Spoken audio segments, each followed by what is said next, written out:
குழந்தைகள் பாதுகாப்பு, பெண்களுக்கான பாலியல் துன்புறுத்தல்கள் மற்றும் போதைப்பொருள் பயன்பாட்டை தடுப்பதற்கு பொதுமக்கள் போதிய விழிப்புணர்வோடு இருக்க வேண்டும் என சர்வதேச மனித உரிமை பாதுகாப்பு கவுன்சில் தேசிய தலைவர் TM ஓங்கர் கரூரில் பேட்டி. கரூர் மேலப்பாளையம் கிராமத்தில் உள்ள வடக்குப்பாளையம் பகுதியில் சர்வதேச மனித உரிமை பாதுகாப்பு கவுன்சில் மாநில தலைமை அலுவலகம் திறப்பு விழா மற்றும் சட்ட விழிப்புணர்வு முகாம் மாநில தலைவர் MA ஸ்டாலின் தலைமையில் மார்ச் 12ஆம் தேதி செவ்வாய்க்கிழமை இரவு 7 மணி அளவில் நடைபெற்றது.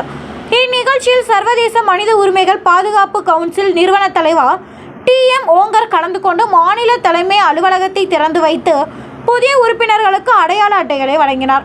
பின்னர் செய்தியாளர்களை சந்தித்தார். அப்போது பேசிய அவர், சர்வதேச மனித உரிமைகள் பாதுகாப்பு கவுன்சில் தமிழகம் முழுவதும் கிளைகளை துவக்கி பொதுமக்களுக்கும் அரசுக்கும் இடையே உள்ள இடைவெளியை குறைக்கும் வகையில் பணியாற்றி வருகிறது.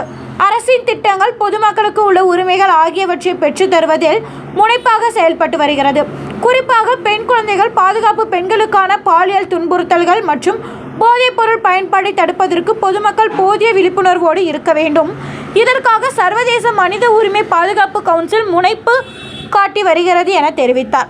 இந்நிகழ்வின் போது நிர்வாக தலைவர் சந்தீப் ராஜ்வாடி, தென் மாநில தலைவர் டாக்டர் T நல்லதம்பி, கரூர் மாவட்ட தலைவர் தனபால், ஸ்ரீதர் உள்ளிட்ட நிர்வாகிகள் உடன் இருந்தனர்.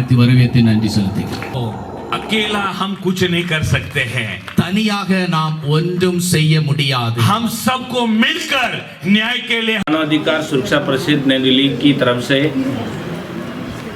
आज एक ऐतिहासिक समय करूर डिस्ट्रिक्ट के अंदर अंतर्राष्ट्रीय की ऑफिस खुली है और इस ऑफिस का उद्देश्य मानव सेवा, राष्ट्र सेवा, और ये मानवता के लिए अंतर्राष्ट्रीय मानवाधिकार काम कर रहा है पूरे भारत देश के अंदर।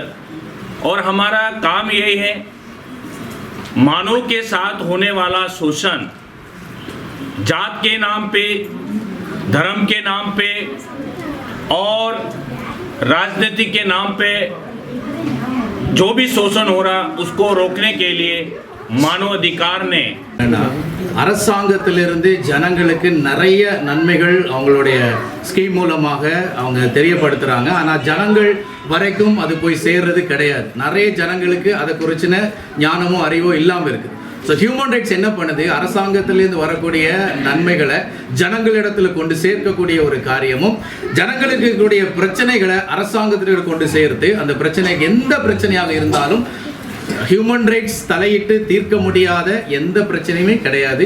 எல்லா பிரச்சனையும், குடும்ப பிரச்சனையிலிருந்து, சமுதாய பிரச்சனையிலிருந்து, பிரைவேட் கம்பெனி பிரச்சனையிலிருந்து, அரசாங்கத்துக்கு வரக்கூடிய பிரச்சனை வரைக்கும் ஹியூமன் ரைட்ஸ் தலையிட்டு அதுக்கு ஒரு நியாயத்தை ஏற்படுத்தி கொடுக்கும்.